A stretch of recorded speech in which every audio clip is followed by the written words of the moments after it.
So may i-share ko sa inyo guys kung paano maglinis ng engine bay. So yung guide na to ay simple guide lang. Hindi tayo gagamit ng mga degreaser, hindi tayo gagamit ng special tools para linisin. So ito yung mga tools na gagamit. Yung mga tools na gagamitin natin ay yung makikita mo lang sa bahay, yung madaling hanapin. Okay. Tapos meron akong special, hindi mas special. Meron akong liquid na gagamitin para pampakintab dito sa engine later on. Okay, so kaya natin nililinis tong engine bay. Kasi unang-una para makatipid tayo kasi mahal to sa kasa. Pangalawa, itong mga alikabok dito. Yan, gaya niya, no? Kung mapapansin nyo. Yan, yung mga alikabok na ganyan, nakakadagdag yan ng cost sa pag-overheat ng sasakyan natin. Kasi kung, hindi naman yung ganyan kaninipis guys, no? Pero pag makapal na kasi yan, hindi nyo nililinis talaga. So, pag kumapal siya, nagdadagdag siya ng cost ng init. So, dagdag rin siya ng cost ng pag-overheat ng sasakyan natin, di ba? So, yun yung isang reason nun. Tapos, yung isa, yung last na reason, syempre, para pogi tignan yung engine bay mo. Para malinis. Okay, so, dito po sa guide natin, tuturo ko sa inyo paano linisan yung mga parts. Wala naman tayong babaklasin kasi simple na paglilinis nga lang. And at the same time, check natin yung mga dapat nating i-check gaya na tong radiator coolant. Tapos yung brake fluid, ganyan. Kasi pag naglilinis tayo ng engine bay, makita na natin yun. So, medyo may simple maintenance ka na kagad dun. Tapos pwede mo rin check yung langis, diba? Kasi nandito ka na rin, binuksan mo na rin yung hood. Check mo na rin. Okay, pati air filter, yan. Pwede mo na i-check. Meron kaming guide niyan guys. Meron kaming isang video. Shinare namin kung paano yung simple maintenance, simple DIY maintenance, kung paano at kung ano yung mga i-check dito. Okay, so check nyo lang sa video namin. So yung mangyayari dito sa video na to, meron akong before or yung itsura bago ko linisin. Tapos meron ding after para makita nyo yung result. Tapos yung whole video ko sa paglilinis nito, i-fast forward ko na lang kasi matagal to guys eh. Hindi naman nabuti ng 2 to 3 hours pero ang dami ko kasing ibabrush sa mga singit-singit para luminis siya.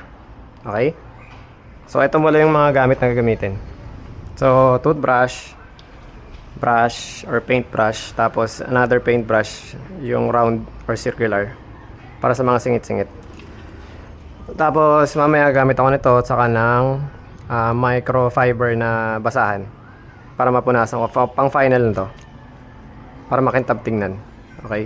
So itong VS1 pwede siya sa plastic. Plastic to eh. Rubber. Okay, ewan ko, wala namang leather dito.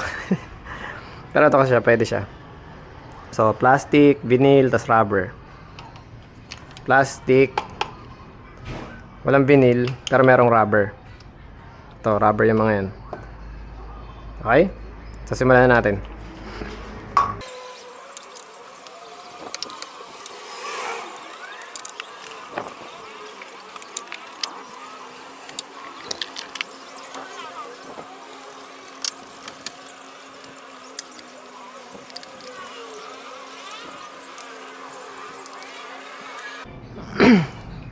So pag di nyo abot yung kasingit-singitan, pag talagang hindi abot, huwag nyo nang ipilit.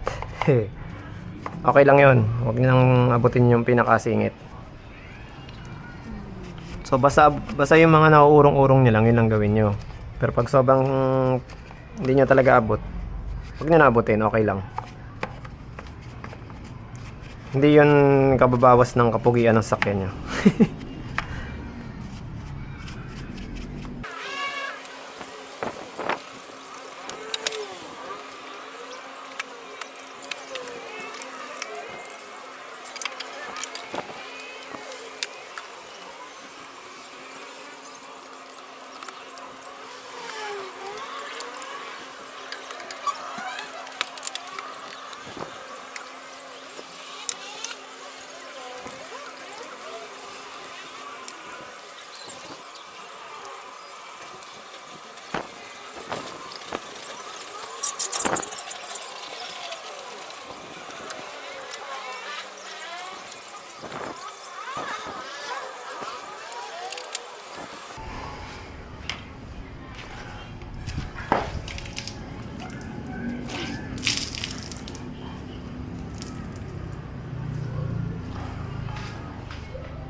di nyo rin abot ng basahan, okay lang, basta punasan nyo lang yung kaya nyong punasan.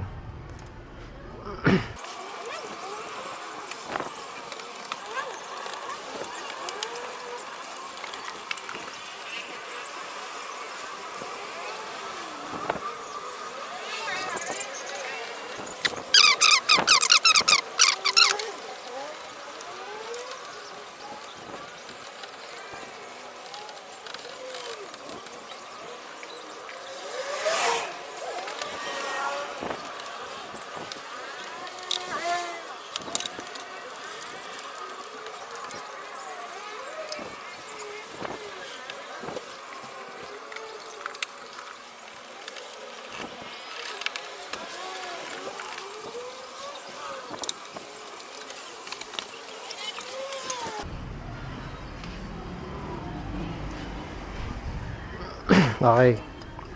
So, ngayon naman, pupunas na tayo nitong BS1 para pakintabi na yung engine bay.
So ayan na guys, tapos na.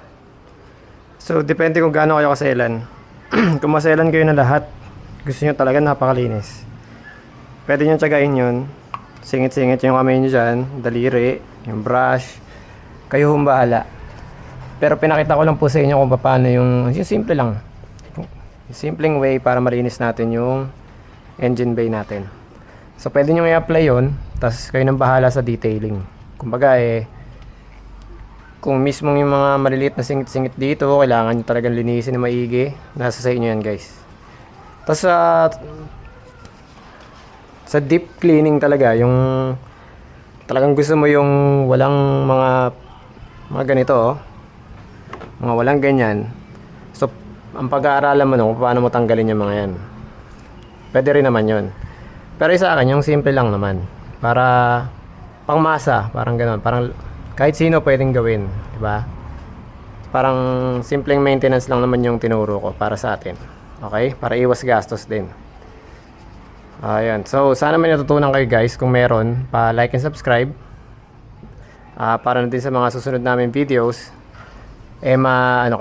ma-inform kayo or ma-notify kayo. Okay? Thank you so much.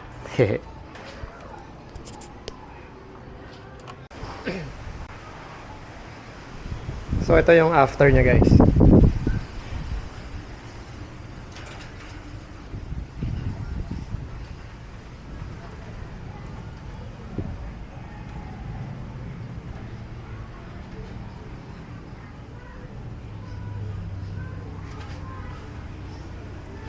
So kung kaya kong gawin to, mas kayang-kaya nyo tong gawin guys.